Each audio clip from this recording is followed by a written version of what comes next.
Mudah-mudahan semuanya di nomor 1 di hadapan Allah. Semuanya jadi umat Nabi Muhammad nomor 1 insya Allah. Semuanya jadi hamba Allah Subhanahu wa taala yang salehah. Amin ya rabbal alamin. Jadi saya ucapkan selamat tahun baru 2026. Semoga awal tahun ini Allah penuhi dengan kebaikan. Sepanjang tahun Allah penuhi dengan kebahagiaan. Akhir tahun Allah tutup dengan keberkahan. Mudah-mudahan sepanjang tahun ini menjadi tahun yang berkelimpahan kebaikan, kebahagiaan, dan keberkahan insyaallah. Amin ya rabbal alamin. Bismillahirrahmanirrahim. Saya ingat kemarin ada beberapa ayat dan hadis yang kita baca mengenai fadilahnya istighfar. Namun belum semuanya saya sampaikan keterangannya. Karenanya sekarang saya akan sampaikan kepadamu mengenai beberapa keterangan ayat yang kemarin kita sudah baca ayatnya tersebut ya. Mengenai fadilah istighfar. Di halaman 386 yang berbahasa Arab dan kitab halaman 428 yang berbahasa Indonesia atau 634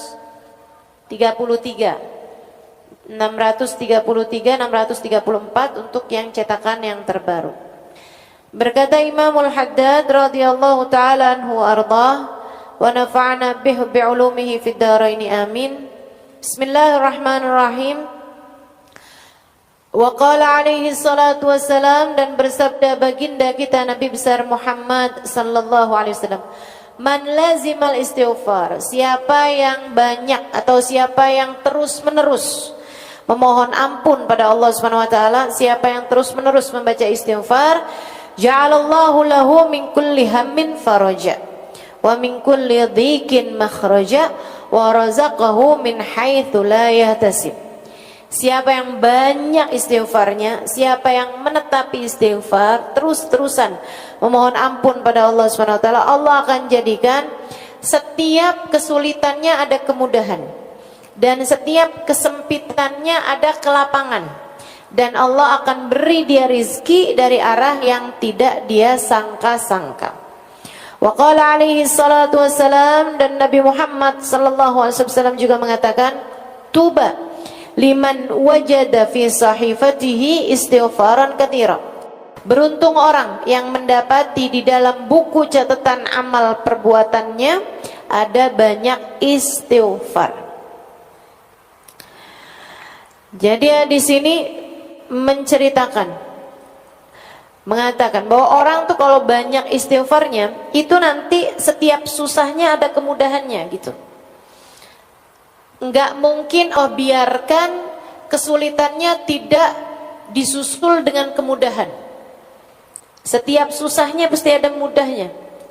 Sebab orang kalau banyak istighfarnya itu bisa diikutkan sebagai orang yang bertakwa. Kata Allah Subhanahu wa taala, orang yang bertakwa man yattaqillaha yaj'al lahu makhraja wa yarzuqhu min haitsu la yahtasib. Wa man yatawakkal 'ala Allahi fahuwa hasbuh. Innallaha balighu amrih qad ja'alallahu likulli syai'in qadra. Siapa yang bertakwa kepada Allah Subhanahu wa taala, Allah akan berikan setiap kesulitannya ada kemudahan, setiap kesempitannya ada kelapangan, dan akan Allah beri rezeki dari arah yang tidak dia sangka-sangka. Karena gini, orang tuh kan kalau yang disayang sama Allah, orang yang takwa, itu pasti itu Allah tuh yang namanya hidup memang pasti dikasih kesusahan teman-teman, udah pasti. Tapi kan nggak semua orang abisnya susah itu ketemu gampang, ketemu mudah, nggak selalu. Karena ada kesusahan-kesusahan yang menjadi ujian, ada juga kesusahan-kesusahan yang emang Allah kasih sebagai sebuah bentuk hukuman. Makanya kalau kamu lihat, saya kok hidup susah terus ya, ketemu sini susah, habis itu saya ambil pilihan ini susah, habis itu susah lagi, habis susah lagi. Nah itu bisa jadi kesusahan kamu tuh bukan ujian, tapi sebuah hukuman. Kenapa hukuman? Karena kamu salah milih jalan. Kita nih kalau nyasar, saudara sekalian, kalau nyasar kita tandai dengan kok jadi gelap, kok jadi ruwet, kok jadi susah. Saat itu kamu tahu bahwa wah ini salah nih jalannya nih. Kan begitu ya? Kamu kok jalan nih ngikutin map kadang-kadang tuh kan. Kadang-kadang inian nih aplikasi nih bawa kita kemana-kemana, tahu-tahu lo jalannya sempit bener ini. Pokoknya kalau udah ketemu kamu jalannya menyempit, jalannya susah, jalannya nggak bisa lewatin, kamu tahu bahwa kamu sudah salah jalan. Nah kalau kayak begitu kan, mestinya kayak gimana? Nah kamu ambil jalan yang benar, balik kepada jalan yang benar. Kalau kamu ketemu jalan yang benar, mau awalnya susah, terus lama-lama kan ketemu yang oh iya nih udah lewat nih jalan susahnya, ada longgarnya gitu, ada mudahnya.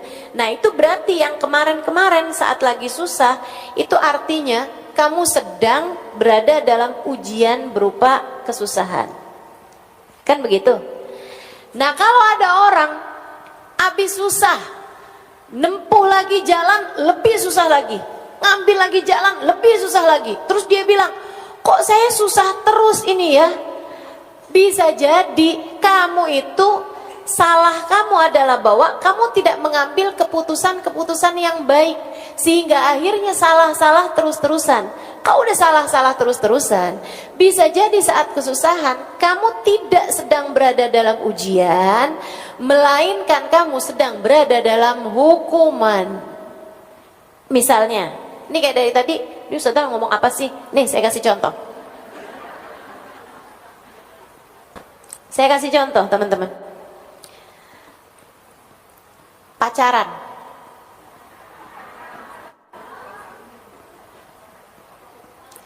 Salah apa benar? Salah. Tapi dia ikutin. Akhirnya, nauzubillah, hamil. Susah apa gampang? Tambah susah apa tambah gampang? Tambah susah. Kemudian punya anak. Akhirnya waktu lagi hamil itu karena waduh hamil nih, gimana nih? Ya udah deh, kawin. Kawinnya kan nggak punya pilihan. Kawinlah sama orang yang menghamili itu, kan begitu. Punya anak. Habisnya nikah, kemudian melahirkan. Tambah susah apa jadi gampang? Tambah susah. Ternyata anaknya begini begitu, ternyata akhirnya siang suaminya itu dengan perempuan lain, akhirnya kemudian berantakan kehidupannya, ininya juga rumah tangganya masih belum siap, ini itu segala macam. Akhirnya anak dititipin ke panti asuhan. Wah pokoknya udah jadi ruwet semuanya, tambah kesana tambah ruwet, tambah belangkrak nggak jelas teman-teman. Kenapa gitu? Karena pilihannya sejak awal adalah pilihan yang salah. Kalau udah kamu memutuskan, kalau kamu udah tahu jalannya itu nyasar, ya buruan putar balik. Putar balik itulah namanya taubat. Di saat putar balik nih, kamu nih nyari-nyari jalan yang baik sambilan kamu yang nyesel, ya ampun kayak gitu ya, ya Allah mudah-mudahan keburu nih masih nih. Itu namanya istighfar. Ibarat hidup tuh kayak lagi melakukan perjalanan kehidupan tuh kayak gitu. Makanya kenapa orang-orang yang kayak kita ini yang banyak bikin salahnya emang pantas banget untuk banyak minta ampunnya sama Allah Subhanahu wa taala. Kayak gitu. Suami memilih atau suami sedang terfitnah naksir sama perempuan lain. Itu susah apa gampang? Widih langsung mau curhat, langsung mau curhat. Suami lagi senang atau lagi terfitnah hatinya sehingga suka sama perempuan lain yang tentu saja tidak halal bagi dia. Kan begitu? Kamu susah hatinya. karena hal tersebut. Kamu cemburu, kamu marah, kamu begini, kamu begitu. Ini nih kan ujian nih. Itu kayak lagi kalian berdua ini lagi pada mulai nyasar jalannya nih. Si suami nyasar jalannya, kamu juga lagi dibawa menuju ke jalan yang salah. Teman-teman sekalian, nah ini kamu bisa memutuskan untuk yang, oh kamu mau nyasar aja, ya udah kamu aja. Saya mah enggak. Ada perempuan-perempuan berkelas yang kayak begitu. Tapi enggak banyak, enggak sedikit juga yang mikirnya kayak gini. Oh, jadi begitu caranya. Oke. Emang kamu aja yang bisa selingkuh, saya juga. Saya juga masih cukup laku kok. Mendadak langsung, jilbabnya nggak tahu kemana, nyangkut kayaknya nih si jilbabnya. Habis itu kemudian mulai pakai pakaiannya yang terbuka. Nah ini kan namanya kan salah, nyasar, ikutan nyasar juga. Akhirnya kemudian beneran ada yang senang sama dia, ketemu sama laki-laki yang dia merasa bahwa ini adalah cara saya untuk balas dendam. Balas dendam sama siapa? Teman-teman saudaraku sekalian, suamimu sedang terfitnah, suamimu sedang nyasar jalannya. Masa kamu ngiri sama orang yang jalannya nyasar? Emang dia aja yang bisa nyasar jalannya, saya juga. Masa gitu? Terus habis gitu, kamu pun juga ikut menempuh jalan yang salah juga. Kemudian tambah banyak salahnya, suamimu terjebak dalam perzinaan, kamunya juga iya. Kemudian kehidupan kayak begitu, di saat ketemu nih, ketemunya cuma sama setan-setannya nih. Suami sama istri kalau udah kayak begitu tuh, itu setannya luar biasa banget. Kenal kan nama setannya, namanya siapa?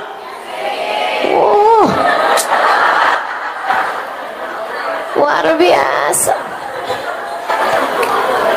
Aduh.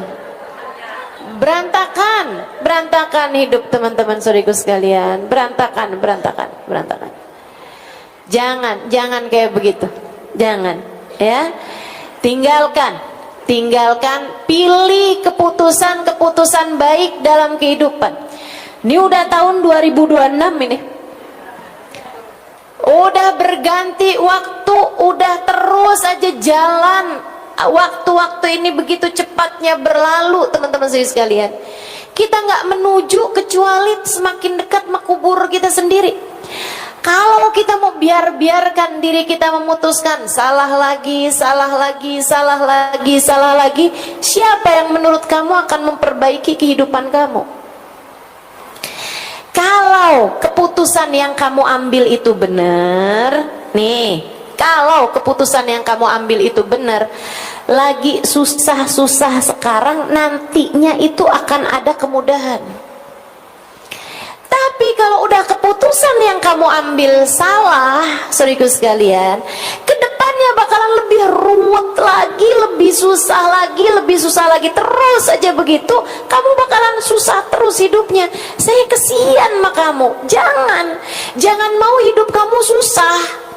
Kamu berhak bahagia, kamu berhak senang, dan enggak ada yang bisa nyenengin kamu, enggak ada yang bisa bikin diri kamu bahagia selain Allah.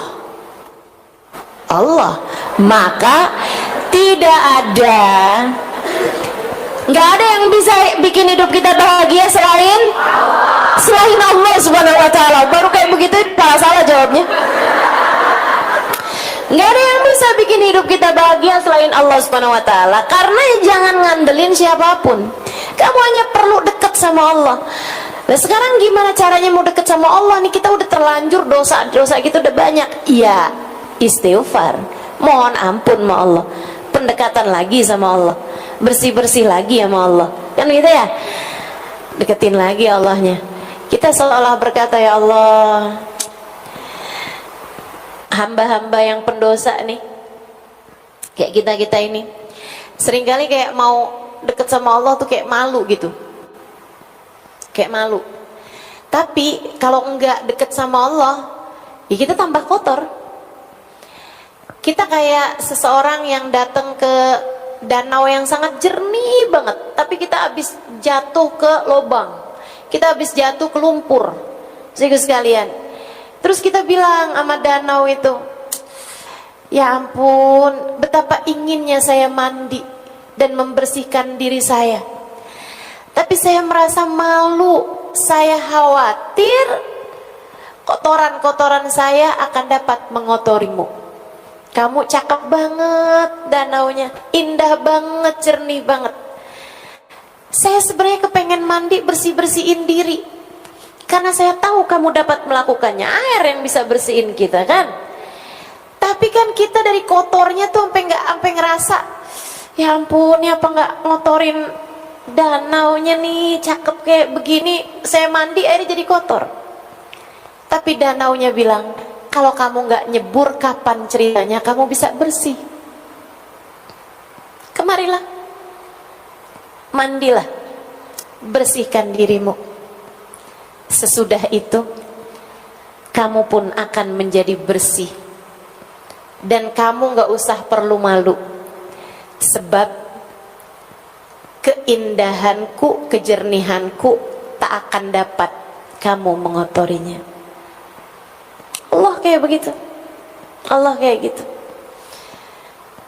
Malu datang ke Allah bawa dosa lagi, datang ke Allah bawa dosa lagi. Saya suka merasa kayak gitu, ya Allah, kapan nih ceritanya? Kapan ceritanya ada waktu di mana saya bisa datang kepada Allah tanpa mengadukan dosa-dosa saya gitu? Kapan ada ceritanya saya datang kepada Allah tanpa ada dosa yang saya khawatirkan, karena saya udah bersih dari dosa. Tapi ternyata saya dulunya tuh mikir, kayaknya ntar kalau udah tuaan bisa bisa untuk mengatakan abu'u laka bi ni'matika alayya wa abu'u bi dzambi faghfirli fa innahu la yaghfiru dzunuba illa anta, hanya sekedar tawadhu, bukan sejatinya. Ya Allah, kau datang kepadaku dengan bergunung-gunung kenikmatan, sementara aku datang padamu dengan bergunung-gunung dosa. Tapi ya Allah, tak akan ada yang dapat mengampuninya selain Engkau, karenanya ampuni saya ya Allah. Sayyidul Istighfar yang diajarkan Nabi Muhammad SAW. Saya dulu berpikir kayaknya saya mungkin kalau udah tua-tuaan saya bisa ngomong itu, tapi saya merasa bahwa itu adalah bentuk ketawaduan. Aslinya udah terhindar dari dosa-dosa. Tapi nyatanya sesudah setua ini, ternyata kata-kata itu masih menjadi fakta.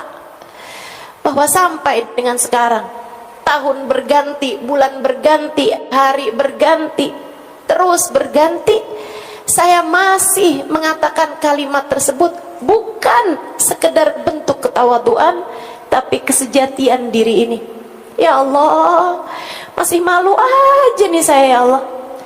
Ternyata masih bener aja nih ucapan, Engkau datang dengan bertubi-tubi kenikmatan, sementara aku masih terus-terusan datang dengan bergunung-gunung dosa. Tapi tidak ada yang dapat mengampuninya selain Engkau. Karenanya ampuni saya Allah. Karenanya ampuni saya Allah. Banyakin minta maaf. Seenggaknya orang kalau sering minta maafnya kan mungkin buat dapat ampunannya. Nah, kalau udah dapat ampunan, ini enaknya umat Islam ya. Ini enaknya jadi hambanya Allah. Allah itu teman-teman, Allah itu, kamu punya 100 dosa, datang kepada Allah bertaubat, datang kepada Allah minta ampun, Allah lupakan 100 dosamu hanya karena satu kata datangmu padanya. Kalau orang kebalikannya, kita berbuat baik sama orang 100 kali, begitu kita berbuat salah, orang hanya akan ingat kesalahan kita. Kan begitu? Begitu. Sama orang tuh, orang nggak usah orang, kita juga kayak gitu. Kita ngelihat orang nih baik banget, satu hari kita dengerin aibnya dia, satu hari kita tahu kekurangan dia, satu hari kita tahu kesalahan dia, satu hari kita tahu dosa dia. Itu 100 kebaikan dia kayak hilang aja gitu, kehapus sama satu dosa yang dia perbuat tersebut. Bukan begitu? Ibu-ibu lihat suaminya kan kayak gitu, kebaikan dia sepanjang tahun kayak hilang hanya karena satu kesalahan yang dia perbuat, kan begitu? Manusia kayak begitu teman-teman saya sekalian. Maka betapa indahnya datang pada Allah Subhanahu wa taala. Betapa indahnya istighfar yang kita lakukan. Betapa pantasnya kita untuk minta ampun sama Allah Subhanahu wa taala. Pantas banget. Orang kayak kita ini nggak ada yang lebih pantas bagi kita selain minta ampun. Salahnya banyak, betul. Dosanya banyak, betul. Aibnya banyak, betul. Hatinya belum benar-benar juga, betul. Pikirannya masih salah-salah juga, betul. Niat kita masih nggak benar-benar juga, betul. Cara jaga hati kita masih segini-gini juga, betul. Akhlak kita masih berantakan juga, betul. Nggak ada yang lebih pantas dari kita ini selain perbanyak istighfar. Maka mudah-mudahan orang nih kalau udah istighfarnya banyak, katanya Nabi Muhammad, Allah akan jadikan setiap kesusahan dia Allah susuli dengan kemudahan. Setiap permasalahan dalam hidupnya Allah akan kasih jalan keluarnya. Dan Allah akan kasih rezeki dari arah yang tidak disangka-sangka.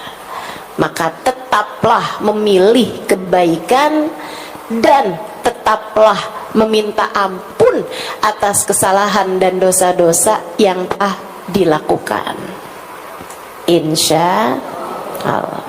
Dalam hadis yang lain Nabi Muhammad bilang, ini kan untuk urusan dunia nih, pokoknya semua kesusahannya bakal berjumpa kemudahan, semua permasalahannya akan berjumpa jalan keluar. Nah untuk akhirat, tuba liman wajada fi sahifatihi istighfaran katsira. Di akhirat nanti beruntung orang yang ketika buka buku kehidupannya, catatan amal perbuatannya, dia mendapati banyak istighfar di dalam catatan perbuatannya tersebut. Sehingga sekalian, ini bisa punya dua makna. Makna yang pertama, ya emang dia banyak istighfarnya. Dia banyak istighfarnya sehingga catatan istighfarnya banyak. Ada ribuan istighfar, tiap harinya dia baca.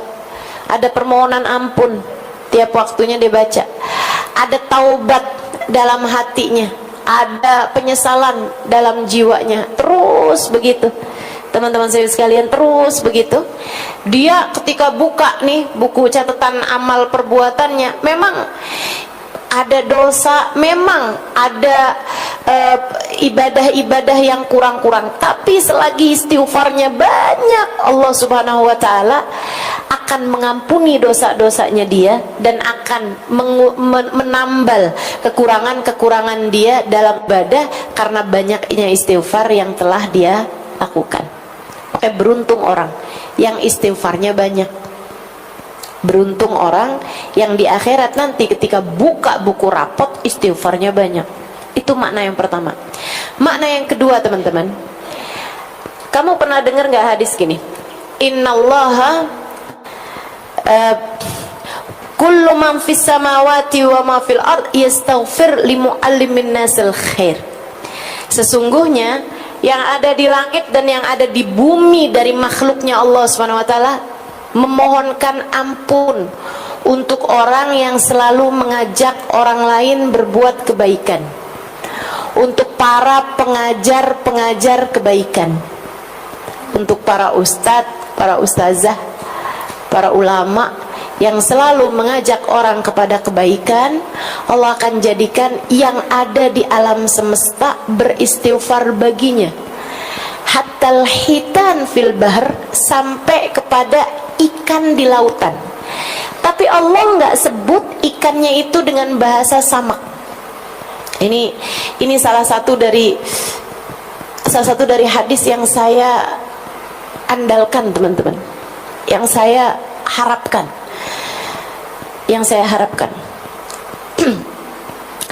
Sesungguhnya Allah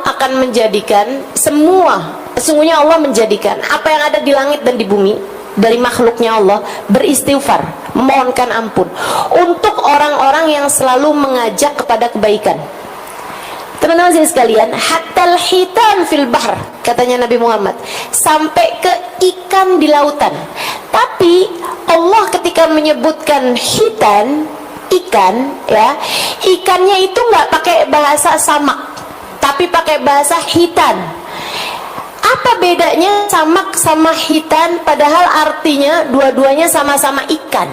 Saudara sekalian, bedanya adalah bahwa samak adalah ikan yang punya lidah. Ikan yang punya lidah. Ikan-ikan banyak kan kayak bandeng, gurame, ikan emas, mujair, ikan dori, ikan tuna, ya, ikan sapu.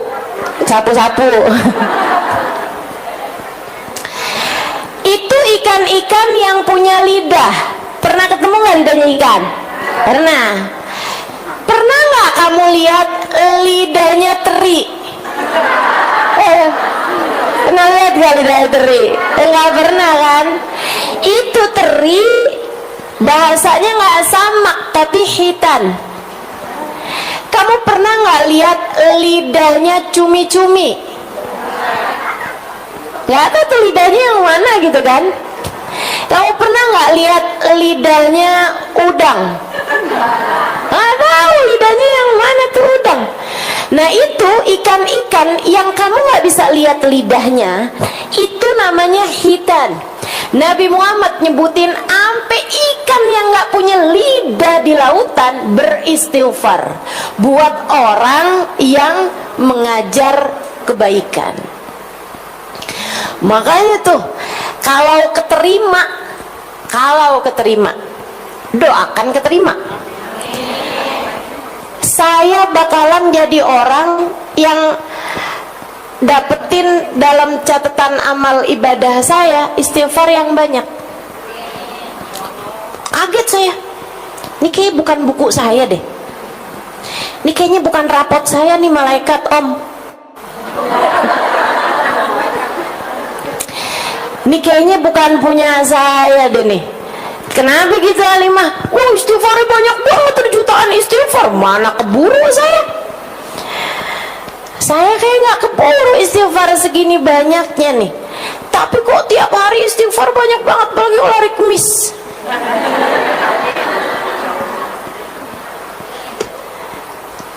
Kalau keterima, amin. Allah menjadikan semua yang ada di langit dan di bumi beristighfar buat orang yang ngajakin kebaikan.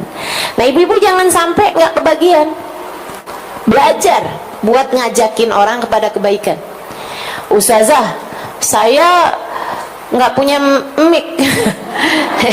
Nggak harus pakai mic dong. Anak kamu ajakin kebaikan, suami kamu ajakin kebaikan, kakak adik kamu ajakin kebaikan, tetangga-tetangga, teman-teman, orang di sekeliling ajakin kepada kebaikan.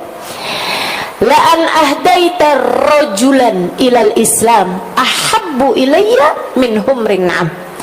Kamu menjadi sebab hidayahnya seseorang, satu aja, lebih aku sukai, kata Nabi Muhammad, daripada kamu menghadiahi aku rampasan perang berupa kuda-kuda perang berwarna kemerahan. Saudara sekalian, paling mahal tuh kuda perang berwarna kemerahan. Emang ada Ustazah kuda warnanya merah? Enggak, hitam.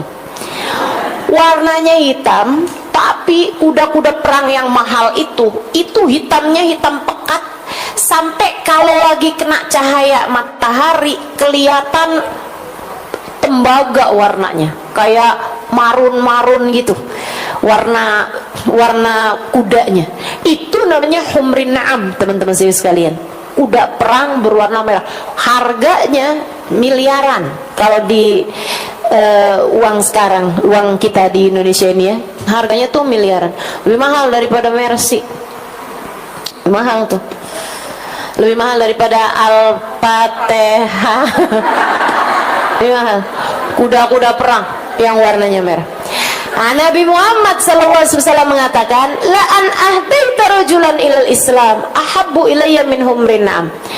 Kata Nabi, daripada kamu ngasih hadiah kuda perang berwarna merah, artinya daripada kamu melakukan sesuatu kayak bersedekah, ibarat katanya menghadiahkan sedekahnya itu buat Nabi Muhammad seharga miliaran rupiah gitu ya, misalnya gitu, kamu lebih nyenengin aku, kata Nabi Muhammad, jadi sebab hidayahnya seseorang.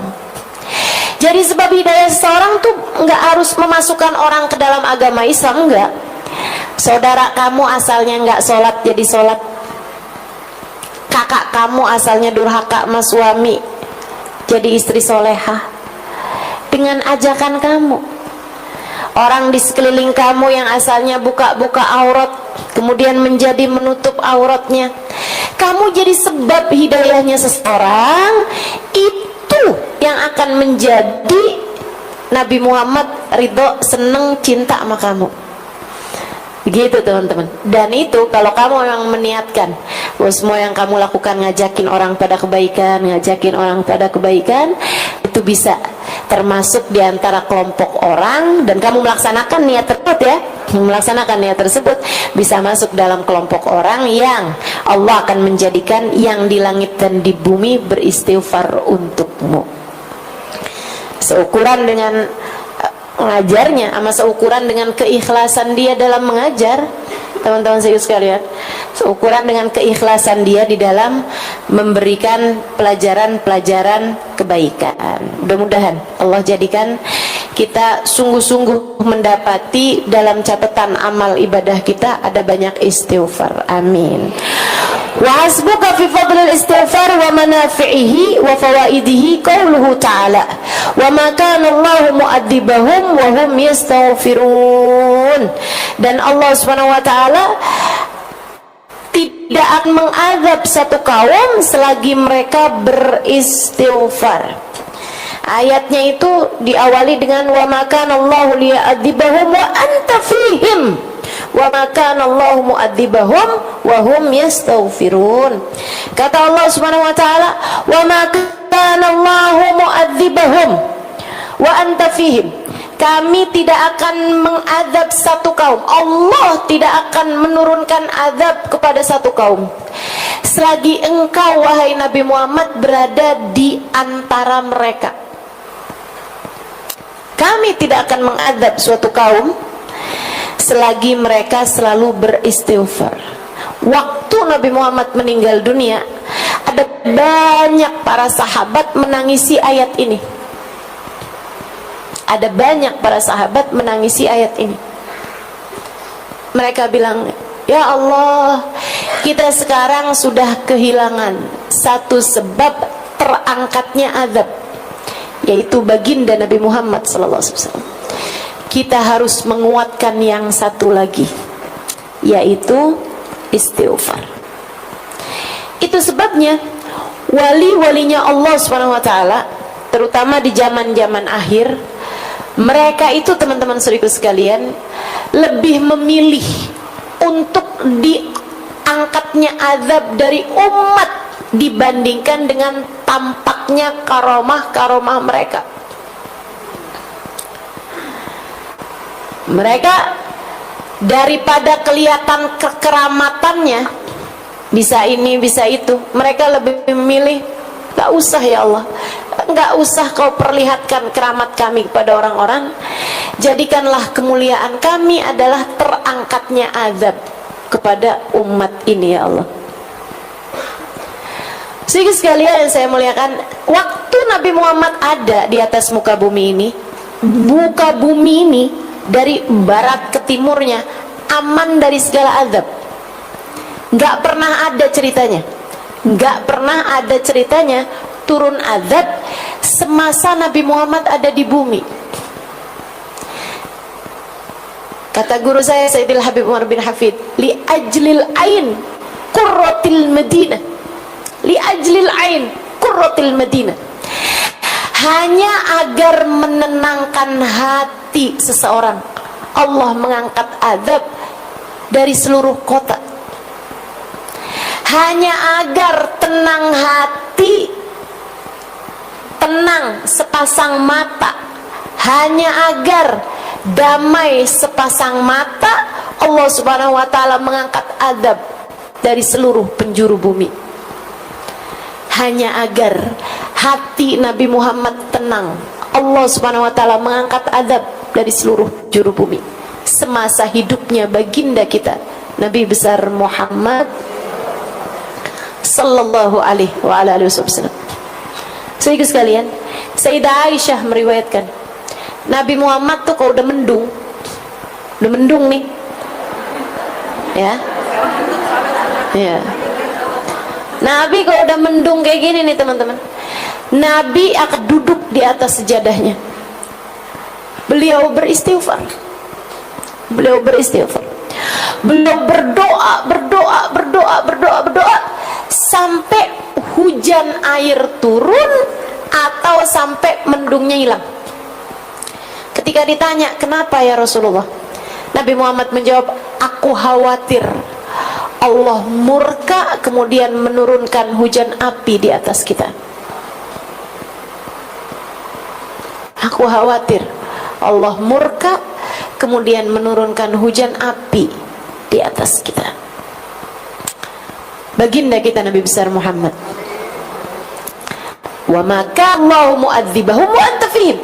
Allah bilang, kami tidak akan menurunkan azab kepada siapapun wahai Nabi Muhammad selagi kamu ada di atas muka bumi.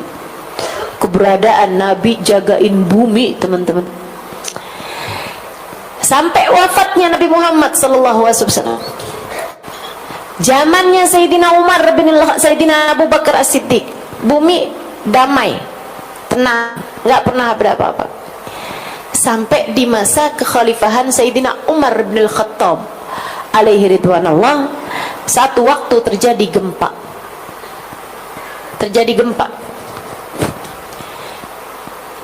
Di kota Madinah. Sayyidina Umar keluar bawa pecut. Kemudian dia hentakkan, dia pukulkan pecut tersebut, dibawa cambuk, dipukulkan cambuk itu ke atas bumi. Kemudian beliau bilang, ala a'dil fawqaka ya ardallah, ala a'dil fawqaka ya ardallah, bukankah aku telah adil di atasmu ini wahai buminya Allah? Bukankah saya telah adil di atasmu ini wahai bumi Allah? Langsung tenang, gempanya berhenti dan tidak pernah terjadi gempa lagi semasa hidupnya Sayyidina Umar bin Al-Khattab alaihi ridwanullah. Hamba-hamba tercinta di sisi Allah Subhanahu wa taala mengangkat bala dari umat. Saudara sekalian, termasuk juga kamu kalau dicinta sama Allah, kamu bisa mengangkat bala sekurangnya dari diri kamu, atau bahkan sekurangnya dari orang-orang di sekeliling kamu. Makanya kalau ada orang-orang di sekeliling kamu masih belum benar, masih kena bala, masih ada hal-hal yang maksudnya masih ada kayak bencana apa segala macam di dalam kehidupan kamu, itu cara Allah juga memperingatkan bahwa kamu belum segitunya tercinta di sisinya, Sehingga sekalian, saya pernah ceritakan sama kamu orang perempuan Saya nggak tahu teman-teman masih ingat apa nggak ingat. Enaknya cerita sama ibu-ibu kan kayak gitu. Dulu nggak tahu, habis itu diceritain terus lupa. Jadi kapan aja boleh cerita. Dulu ada seorang perempuan, ada seorang laki-laki, ya. Dia tuh penasaran siapa sih jodoh dia gitu. Kok kayaknya udah sampai umur udah hampir 50-an tahun nggak nikah-nikah, ada aja halangannya sampai nggak nikah-nikah. Kok soleh, laki-laki soleh, bahkan ya kayak waliullah lah gitu ya, seorang ulama, beliau datang mengajar kemana-mana, tapi nggak ada jodohnya gitu, kayak ada aja halangannya, nggak ketemu-ketemu jodohnya. Akhirnya satu hari dia doa kayak gini nih, ya Allah, kalau emang saya ini nggak takdir nikah di dunia, ya Allah, saya mau kau kasih tahu saya jodoh saya di surga. Gitu. Aneh doanya ya. Para jomblo nggak usah doa kayak gitu. Nggak usah. Kayak segitu putus asa kamu gitu. Jangan.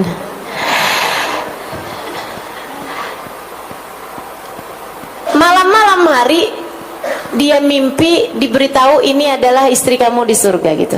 Namanya Fulanah bintu Fulan al-Fulani di daerah Fulani gitu.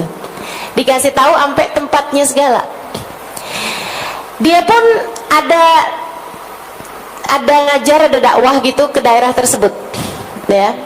Saat dia pergi ke kota itu, misalnya gitu kasih tahu jodoh kamu nih dari Bogor misal gitu ya. Pas dia lagi di Bogor itu, habis selesai majelis dia nanya, ada yang kenal nggak sama Fulanah bintu Fulan al-Fulan? Nggak ada yang kenal. Besoknya dia pergi ke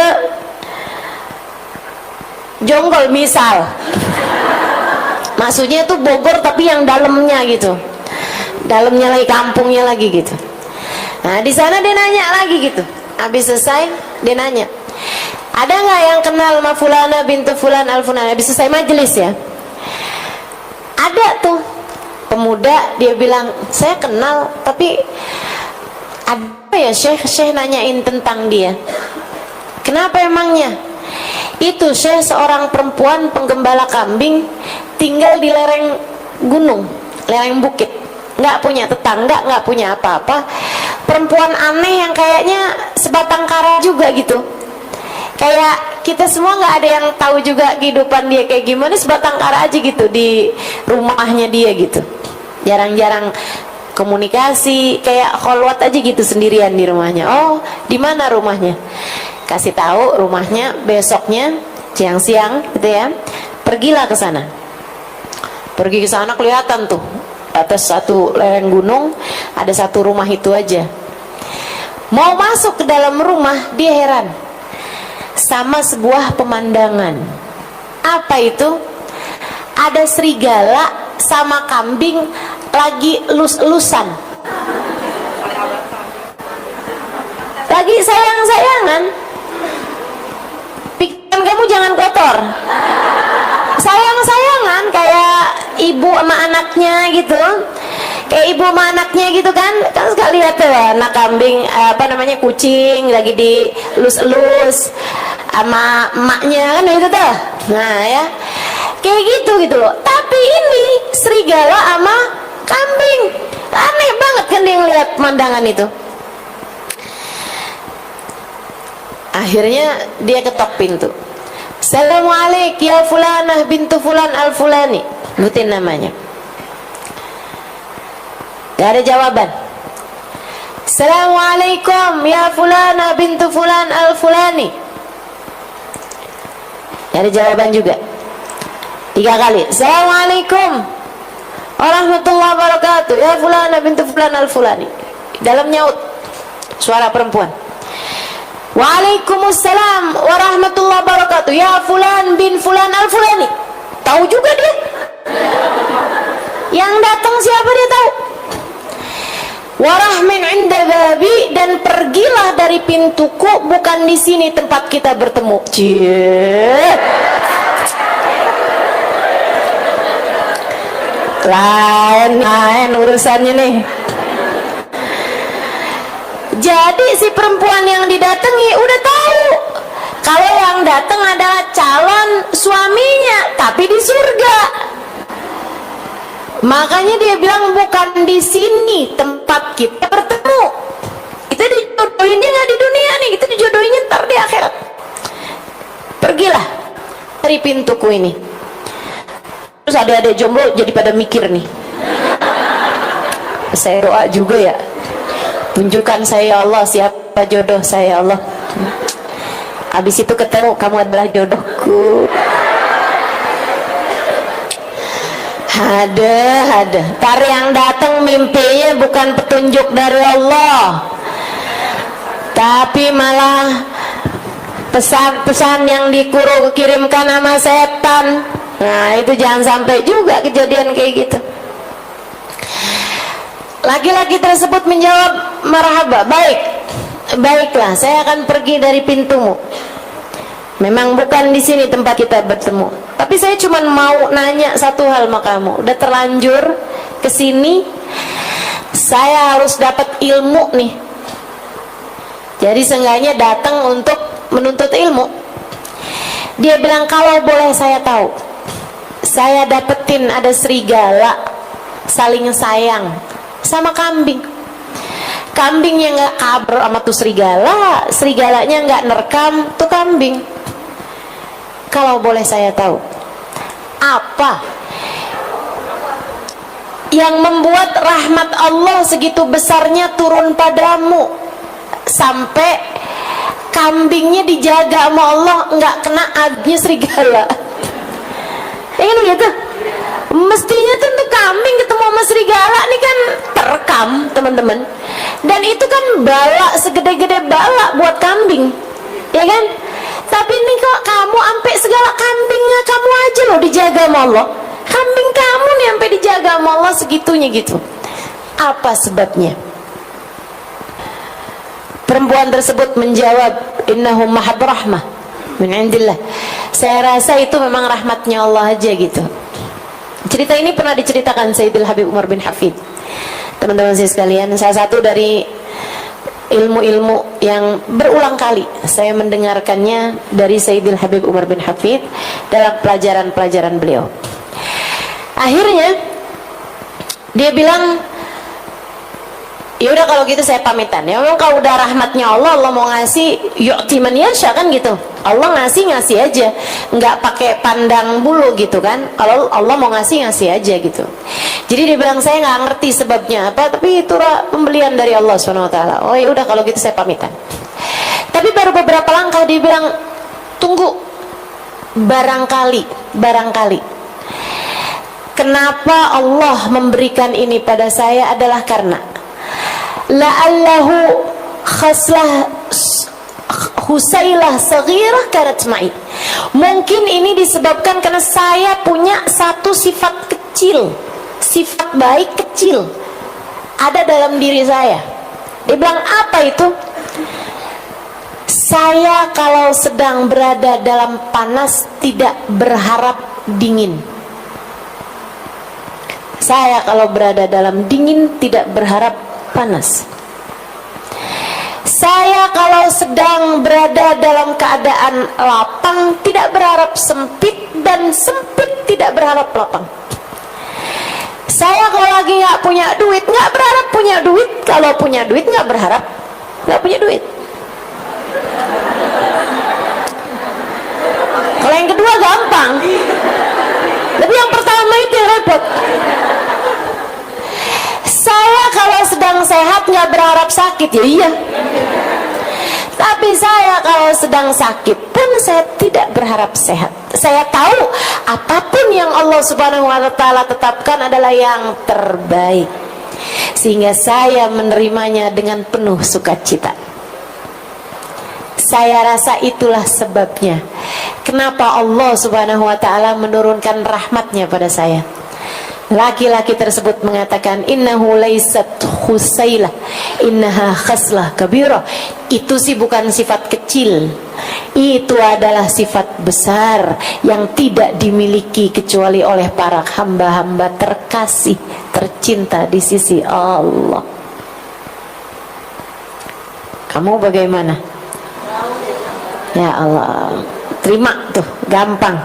Maksudnya orang yang hidupnya pandai menerima putusan-putusannya Allah Subhanahu wa taala, ridho sama keputusan Allah, Allah pun mudah untuk ridho kepada hamba tersebut. Nih teman-teman sekalian, sebab diangkatnya azab. Jadi ada orang-orang di atas muka bumi ini yang menjadi sebab diangkatnya azab. Perempuan ini nih jadi sebab diangkatnya azab kepada binatangnya, bahkan kambingnya aja sampai Allah angkat azabnya di itu yang seharusnya pantas-pantasnya didapat ketika berjumpa sama serigala. Begitu kan? Sehingga sekalian, waktu Sayyidina Umar bin Abdul Aziz hidup dan memerintah khilafah Islamiyah, enggak ada kambing diterkam serigala sekekuasaan beliau. Coba tuh liatin. Emang kalau pemimpin baik tuh pengaruhnya buat umat tuh besar sekali. Makanya kita doakan mudah-mudahan Allah kasih pemimpin baik buat kita. Dan kalau ada pemimpin jahat, mudah-mudahan biarkan mereka berhadapan dengan Allah Subhanahu wa taala. Biarkan Allah Subhanahu wa taala yang menyingkirkannya dari kita tanpa repot-repot usaha kita untuk menyingkirkannya. Amin. Amin ya rabbal alamin. Saudara sekalian yang saya muliakan, ini nih Sayyidina Umar bin Abdul Aziz. Makanya satu waktu ada serigala mendapati kambingnya diterkam, ada penggembala mendapati kambingnya diterkam sama serigala. Dia lagi di tengah-tengah gembalaannya, dia dapetin ada yang teriak kenceng banget, dia samperin ke sana, ternyata salah satu kambingnya diterkam sama serigala. Beliau langsung pegang kepalanya seraya mengatakan, "Mat Amirul Mukminin ya Anas, mata Amirul Mukminin Umar bin Abdul Aziz. Ayo kita semuanya pergi ke kota. Amirul Mukminin Umar bin Abdul Aziz meninggal dunia." Dan benar. Sebab semasa hidupnya Amirul Mukminin Umar bin Abdul Aziz jadi penyebab Allah angkat bala dari semua negerinya. Rakyatnya semua dijaga Allah Subhanahu wa taala karena keadilan, kesolehan, rahmat yang Allah Subhanahu wa taala berikan kepada Sayyidina Umar bin Abdul Aziz. Subhanallah. Jadi hari di mana kambing itu dimakan oleh serigala, hari itulah menjadi petanda bagi penggembala kambing bahwasanya Umar bin Abdul Aziz meninggal dunia. Sedikit sekalian, kita nggak mau lagi mengoreksi penguasa-penguasa kita. Katanya Nabi Muhammad, sebagaimana rakyatnya seperti itulah pemimpinnya. Emang kitanya juga kayaknya belum benar-benar amat juga ya kan? Nah, korupsi di mana-mana, taan di mana-mana, kezaliman di mana-mana. Ya wajar aja lah kalau masih punya pemimpin kayak begitu. Meskipun kita akan terus berusaha untuk berdoa, tapi sekurangnya biar keberadaanmu mengangkat bala dari orang di rumahmu sekurangnya. Suami kamu biar dijauhkan dari bala karenamu. Jangan malah kamu jadi sebab balanya dia. Sejak kawin sama kamu saya sial mulu, astagfirullah. Astagfirullah. Semoga kamu jadi sebab terangkatnya bala dari kedua orang tuamu. Amin. Semoga kamu jadi sebab terangkatnya bala dari anak-anakmu. Amin. Semoga kamu jadi sebab terangkatnya bala dari semua yang ada di dalam rumahmu. Amin, amin ya rabbal alamin. Nah itu sebab Nabi Muhammad, keberadaan beliau di satu tempat menjadi sebab terangkatnya bala, bahkan dari seluruh penjuru bumi. Gak ada yang diadab tuh waktu Nabi Muhammad ada di atas muka bumi. Begitu Nabi Muhammad meninggal dunia, para sahabat banyak yang nangisi ayat ini nih. Ya ampun, sebab terangkatnya bala dari kita udah hilang satu, yaitu keberadaan Nabi Muhammad diangkat di atas muka bumi. Kita hanya tinggal bisa mengangkat bala dari sebab yang satu lagi. Apa itu? Istighfar. Wa ma kana Allahu mu'adzibahum wa hum yastaghfirun. Dan Allah tidak akan menurunkan azab kepada satu kaum selagi mereka mustaghfirun, yastaghfirun, selagi mereka selalu beristighfar. Ini Allah nggak bilang hum mustaghfirun. Dan mereka adalah orang-orang yang beristighfar. Karena orang-orang yang beristighfar akan tetap disebut beristighfar selagi mereka memperbanyak istighfar walaupun sedang tidak beristighfar. Atau Allah juga nggak bilang wahum istighfaru, dan mereka telah memperbanyak istighfar. Enggak. Tapi Allah bilang wahum yastaghfirun. Nah, ini fi'il mudhari'. Ini agak repot ya saya ya neranginnya. Tapi nggak apa-apa, tetap harus saya terangin biar siapa tahu di sini ada yang belajar nahwu, belajar sorof, belajar fadilatul ma'ani, gitu ya. Fadilahnya makna-makna itu fi'il mudhari' teman-teman punya faidah lil istimrar. Punya faidah lil istimrar, punya arti senantiasa.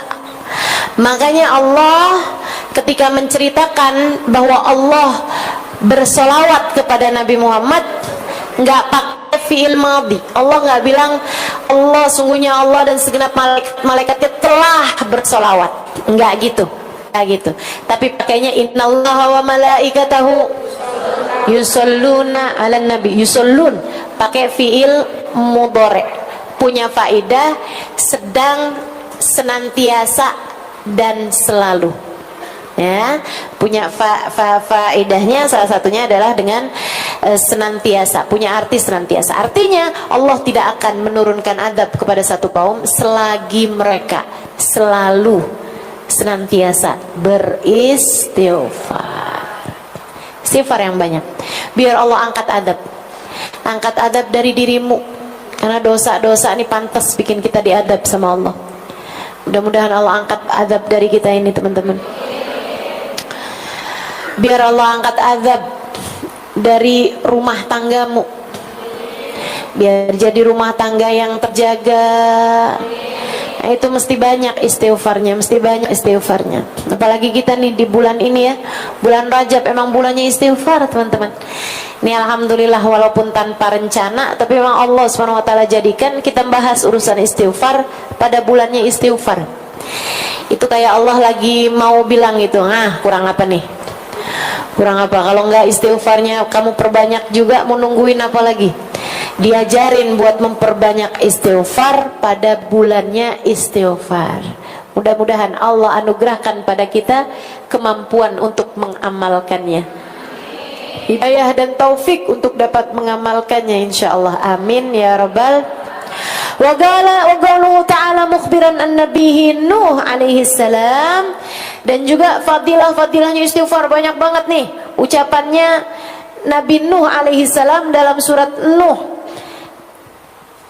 dari ayat 10 sampai dengan ayat 12 di sini ya. Faqultu astaghfiru rabbakum innahu kana ghaffara yursilis samaa'a 'alaikum midrara yumditkum bi amwali wa banina wa yaj'al lakum jannatin wa yaj'al lakum anhara. Dan aku berkata kepada umatku, istaghfiru rabbakum, beristighfarlah kalian wahai umatku kepada Allah. Mohon ampunlah kalian semuanya kepada Allah. Innahu kana ghaffara, sesungguhnya Allah adalah zat yang maha memberikan ampunan. Kamu harus beristighfar kepada Allah. Kenapa? Biar kamu diampunin. Itu sebab utamanya. Kamu punya banyak dosa, kamu perlu banyak ampunan, makanya beristighfarlah pada Allah Subhanahu wa taala. Mohon ampun sama Allah Subhanahu wa taala. Innahu kana ghaffar, Allah Maha Pengampun. Teman-teman saudara sekali, Habib Umar pernah dalam salah satu majelisnya membahas hal ini nih. Saya gak lama mikirin ini dan jadi sebab ketakutan sekaligus harapan. Salah satu dari hal-hal ini teman-teman, ucapan-ucapannya ulama, ucapan-ucapannya orang-orang soleh itu jadi kayak obat buat kita.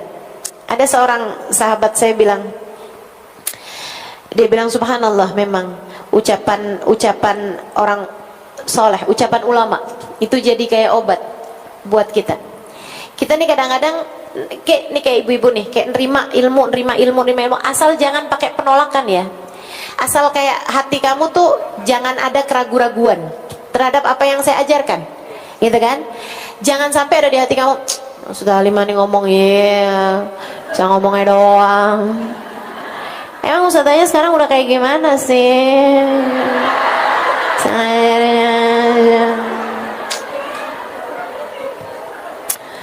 Sebenarnya ya ilmu saya sama ilmunya Ustazah Halimah tuh 11-12.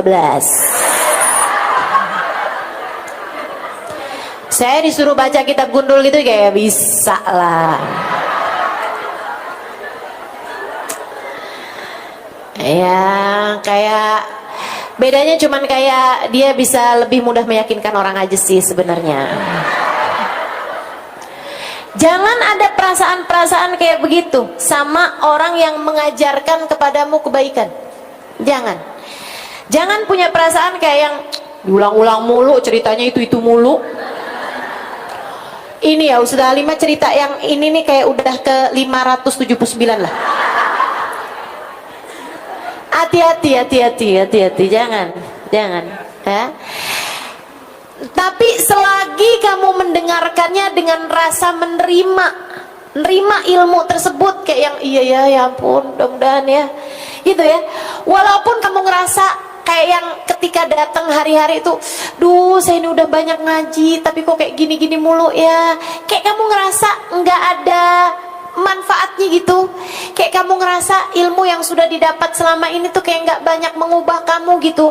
Kok saya kayak gini-gini terus ya, padahal saya ngaji loh, padahal saya dengerin kajian loh, padahal saya hadir di majelis loh. Teman-teman saudara sekalian, kamu nggak tahu aja itu tuh yang kamu dengarkan, asal kamu dengerin, kamu simak, kamu berniat untuk mengamalkan, ucapan-ucapan itu tuh mengendap dalam pikiran, mengendap di memori kamu. Ada tuh yang nanti akan keluar di saat kamu memerlukannya. Kayak pas lagi ngadepin suami kamu kesel banget, kamu kayak kepengen ngomong macem-macem, pengen marah, kepengen ini, kepengen itu, langsung keluar tuh ucapan saya tuh.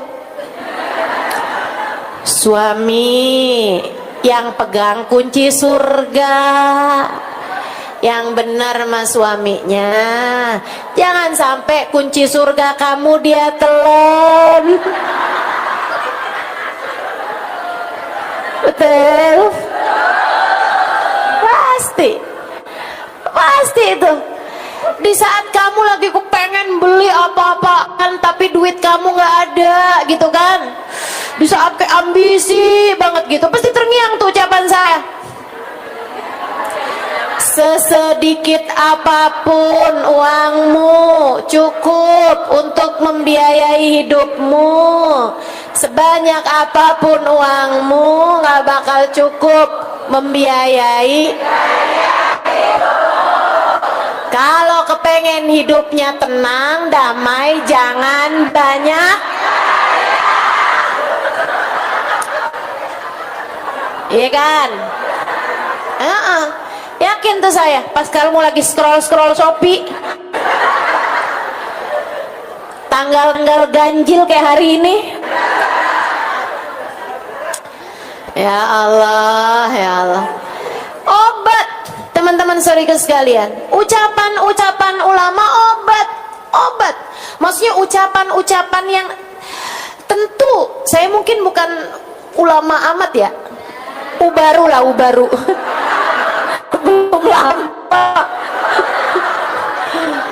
belum lama masuk baru. Tapi itu kan saya mengucapkannya berdasarkan ilmu, jadinya jadi obat, begitu kan ya. Kalau pas kamu lagi kesel sama anak nih, kayak kamu masukin lagi ke perut gitu.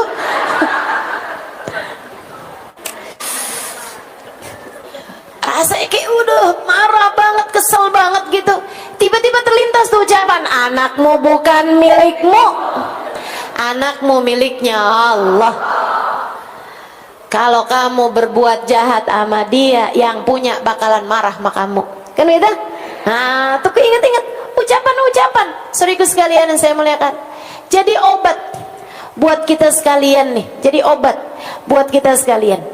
Saudaraku sekalian saya muliakan, termasuk saya gitu juga tuh.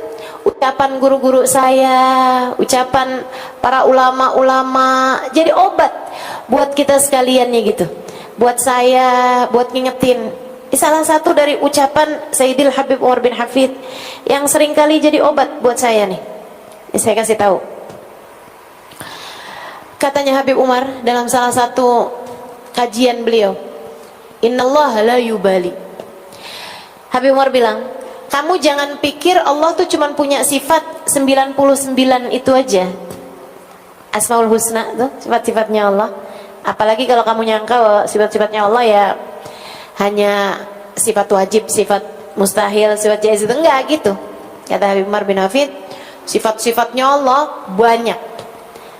Salah satu dari sifatnya Allah Subhanahu wa taala, ada Allah punya sifat la yubali. Allah tidak peduli. Allah tidak peduli.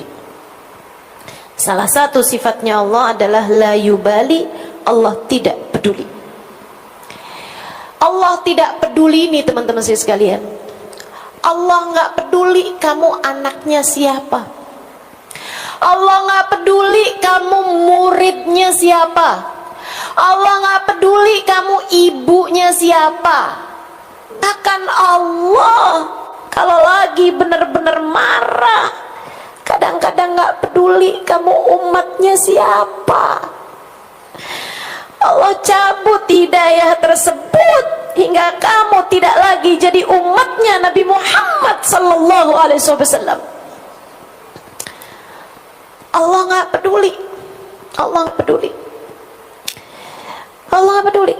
Sebagaimana Allah juga nggak peduli kalau lagi mau ngasih juga Allah nggak peduli. Allah nggak peduli seberapa besarnya dosa-dosa kamu. Kalau Allah udah ridho, Allah udah seneng, Allah ampunin aja semuanya dan Allah tidak peduli.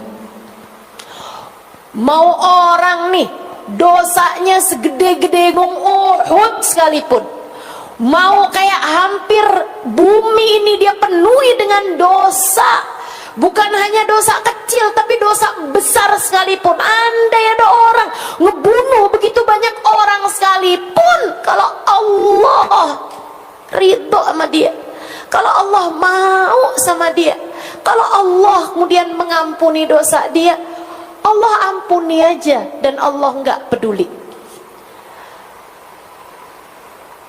Hajjaj bin Yusuf, teman-teman saya sekalian, membunuh lebih daripada 70.000 wali. Nggak main-main. Di zamannya Sayyidina Hasan al-Basri, di zaman habisnya Nabi Muhammad SAW, arogan, pemimpin arogan, zolim, dia bisa membunuh hanya karena satu lembar bulunya yang jatuh. Kayak nggak ada sebab apa-apa, dia mau bunuh-bunuh aja gitu. Hajjaj bin Yusuf. Saudaraku sekalian saya muliakan, tapi kita nggak bisa menghukumi Hajjaj bin Yusuf sebagai ahli neraka atau bakalan kayak apa di dalam nerakanya, kita nggak pernah tahu. Kenapa gitu? Seorang ulama menceritakan, dia bilang Hajjaj bin Yusuf di akhir hidupnya dia bilang kayak begini, ya Allah, semua orang menyangka engkau tidak akan mengampuniku karena besarnya dosa-dosaku, tapi mereka lupa tentang seberapa besar ampunanmu kepada hamba-hambamu. Ya Allah, dan aku tidak pernah lupa itu. Dan aku tidak pernah lupa itu. Aku tetap, ya Allah, aku tetap punya keyakinan bahwa seperti apapun besarnya dosa-dosaku, Engkau begitu mudah memaafkanku. Maka ampunilah aku, ya Allah. Dan itu jadi ucapan terakhirnya Hajjaj bin Yusuf sebelum meninggalnya. Kita nggak tahu apa akhirnya keputusan Allah SWT buat Hajjaj bin Yusuf. Tapi teman-teman saudaraku sekalian, ini ngajarin kepada kita bahwa andai pun Hajjaj bin Yusuf dosa nyampe udah kayak begitu, kalau Allah subhanahu wa ta'ala mau mengampuni, yang lain bisa apa? Yang lain bisa apa? Andai dosa kita udah kayak dosanya Hajjaj bin Yusuf sekalipun gitu, dan alhamdulillah kita kan gak pernah bunuh orang seenggaknya. Paling nyamuk yang kita bunuh, ya kan? Ya nggak bunuh orang kita. Kita nggak ngerjain dosa kayak apa gedenya gitu kan? Teman-teman sekalian, asalkan kamu sungguh-sungguh minta kepada Allah Subhanahu Wa Taala ampunan, mungkin banget dosa kamu itu diampuni sama Allah Subhanahu Wa Taala, mungkin banget. Maka jangan pernah putus asa dengan seberapapun besarnya dosamu. Dek, kak, nak, bu, nek, semua aja, siapapun kamu yang mendengarkan ucapan saya, jangan pernah putus asa dari besarnya dosa-dosamu.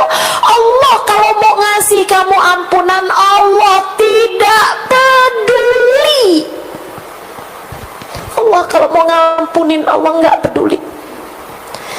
Tapi juga jangan main-main sama Allah, karena sekecil apapun dosamu, sesedikit apapun dosamu, kalau Allah mau perhitungkan, Allah tidak peduli. Kalau Allah mau perhitungan sama satu dosa saja, cukup untuk membuatmu tergelincir kaki saat melewati jembatan Siratul Mustaqim suatu hari nanti, dan Allah tidak peduli. Allah tidak peduli. Allah nggak peduli. Ya Allah, ya Allah. Allah nggak peduli seberapa banyak kita ngaji. Allah nggak peduli seberapa banyak ibadah yang sudah kita kerjakan. Kalau Allah murka aja. Tapi Allah juga nggak peduli seberapa besar dosa-dosa kita. Kalau Allah mau kesian sama kita, Allah mau rahmati kita, Allah mau sayangi kita, Allah juga nggak peduli. Mudah-mudahan ucapan Sayyidil Habib Umar ini sebagaimana bisa jadi obat buat saya kalau lagi datang ujub. Ya Allah, Allah nggak peduli loh. Seberapa besar kamu udah ngajar, seberapa banyak kamu udah pergi kemana-mana, kalau Allah nggak peduli, Allah nggak peduli aja. Jadi obat mudah-mudahan penyakit kita. Jadi obat juga kalau kita lagi kayak putus asa, orang kayak saya gitu, ngarepin begini, ngarepin begitu. Orang kayak kita dosanya banyak, tapi kita ngarepin ntar di akhirat ketemu sama Nabi Muhammad, kira ada nggak pantas gitu. Tapi kan Allah nggak peduli. Tapi Allah nggak peduli. Mudah-mudahan Allah tidak peduli kepada dosa-dosa kita, aib-aib kita, buruknya akhlak kita. Semoga Allah tetap berkenan untuk memberi kepada kita. Amin ya rabbal alamin. Astaghfiru rabbakum innahu kana ghaffara. Beristighfarlah kalian kepada Allah Tuhan kalian, sesungguhnya Allah Subhanahu wa taala Maha mengampuni dosa.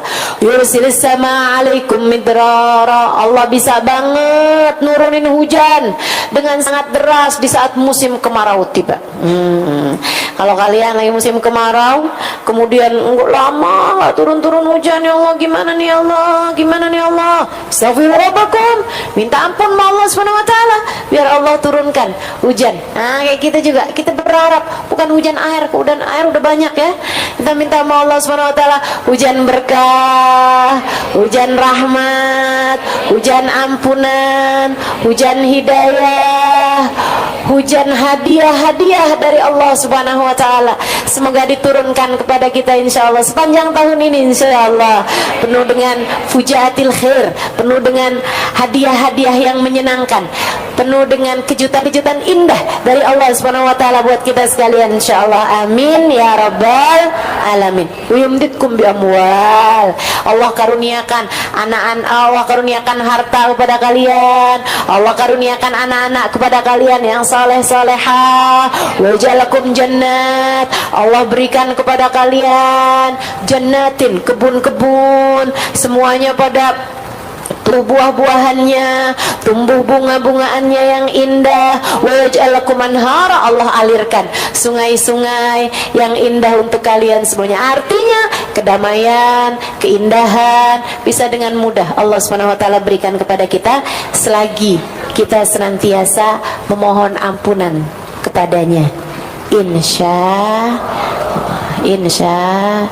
Allah. Terus sering-sering minta ampun sama Allah SWT, sering-sering minta ampun sama Allah SWT. Habis salat kita bilang astagfirullah, astagfirullah, astagfirullah. Dikit-dikit astagfirullah, ya Allah ampuni, ya Allah ampuni, ya Allah ampuni. Bangun tidur istighfar, mau tidur istighfar, dalam berbagai macam keadaan. Emang paling bagus banget tuh 3 hal itu. Katanya ini juga nih ucapan yang obat ini ya, Sayyidil Habib Zain bin Smith. Kata Habib Zain, orang zaman sekarang nih selamatnya dengan 3 hal. Orang zaman sekarang selamatnya dengan 3 hal. Apa tuh Bib? Sedekah fis sirri wal i'lan. Banyakin sedekah, baik sedekah yang rahasia ataupun sedekah yang terang-terangan ya. Banyakin sedekah. Itu sedekah ngangkatin bala, bisa jadi sebab keselamatan kita. Kemudian yang kedua, kathratul istighfar. Banyakin istighfar. Banyakin istighfar. Kasratus sadaqah fis sirri wal i'lan. Kasratus sadaqah fis sirri wal i'lan. Kemudian lagi yang keduanya tadi kathratul istighfar, banyakin istighfar. Dan yang ketiganya kathratus salah ala Nabil Mukhtar, berbanyak membaca salawat pada baginda Nabi besar Muhammad sallallahu alaihi wasallam. Ketiga hal tersebut kalau kamu perhatikan jalan hidup kamu nih, 3 hal ini, insya Allah banyak kemungkinan selamatnya hidup kita di atas muka bumi ini. Mudah-mudahan bisa diamalkan, amin ya rabbal alamin. Wassallallahu ala sayyidina Muhammadin wa ala alihi wasallam. Alhamdulillah rabbil alamin. Bulan Sya'ban.